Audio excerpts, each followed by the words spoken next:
بسم الله الرحمن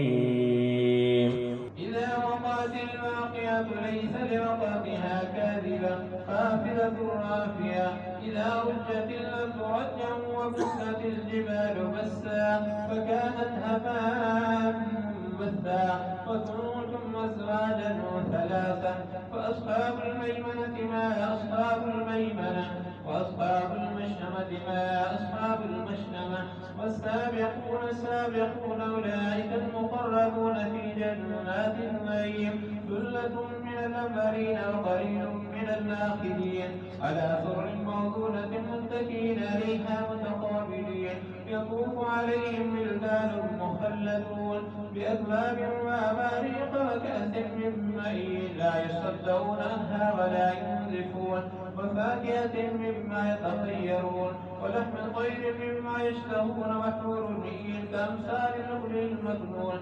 جزاء بما كانوا يعملون لا يسمعون فيها لغوا ولا تأثيما إلا قيلا سلاما سلاما وأصحاب اليمين ما أصحاب اليمين في سدر محدود وطلح ممدود وذل ممدود وماء مسكوب وفاكهة كثيرة لا مقطوعة ولا ممنوعة وفرش مرفوعة إنا أنشأناهن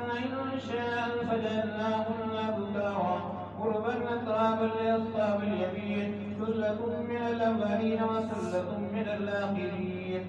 أصحاب الشمال ما أصحاب الشمال في سموم وحميم وذل من يحكم لا بارد ولا كريم إنهم كانوا قبل ذلك مترفين وكانوا يسرون على الحنث الذي وكانوا يقولون إذا متنا كنا ترابا وإذا من أئنا لمبعوثون أو آباؤنا الأول قل إن الأولين والآخرين لمجموعون إلى ميقات يوم معلوم ثم إنكم أيها الضالون المكذبون لآكلون من شجر من زقوم فمالئون من البطون فشاربون عليه من الحميم فشاربون شرب الهيم هذا نذرهم يوم الدين نحن خلقناكم فلولا تصدقون فرأيتم ما تمنون أنتم تخلقونه ونحن الخالقون نحن قدرنا بينكم الموت وما نحن بمسبوقين ألا أن نبدل أمثالكم وننشئكم فيما لا تعلمون ولقد علمتم النشأة الأولى فلولا تذكرون أفرأيتم ما تحرثون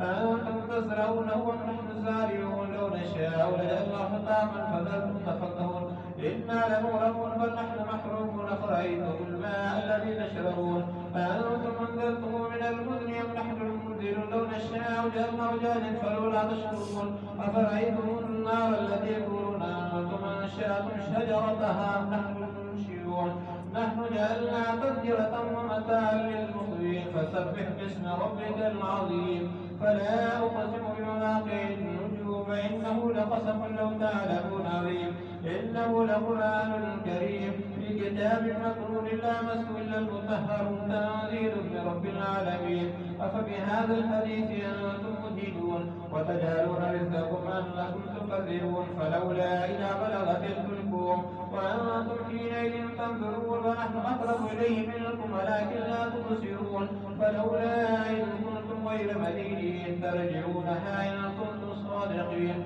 فأما إن كان من المقربين فروح وريحان وجنة نعيم وأما إن كان من أصحاب اليمين فسلام لك من أصحاب اليمين وأما إن كان من المكذبين الضالين فنزل من حميم وتصلية جحيم إن هذا لهو حق اليقين فسبح باسم ربك العظيم.